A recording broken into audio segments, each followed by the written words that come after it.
Әлемде қай ел тасқыннан қорғанудың ең үздік жүйесін жасап шықты? Бұл Нидерланд елі. 1953 жылы солтүстік теңіздегі дауыл салдарынан тасқын болып, Нидерландыда 2000-ға жуық адам қаза тауып, 40 мыңнан аса үй қирайды.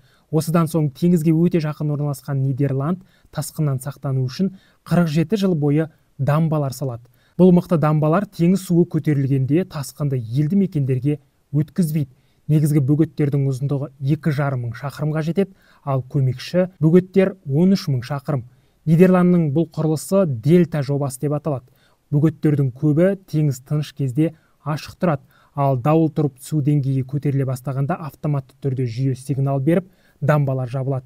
Осы арқылы елді тасқыннан қорғайды. Бір қызығы, бөгеттердің жұмысына қуат мына жел энергия станциялары арқылы алынады. Америкалық инженерлер қауымдастығы дельта жүйесін қазіргі әлемнің 7 кереметінің қатарына қосқан.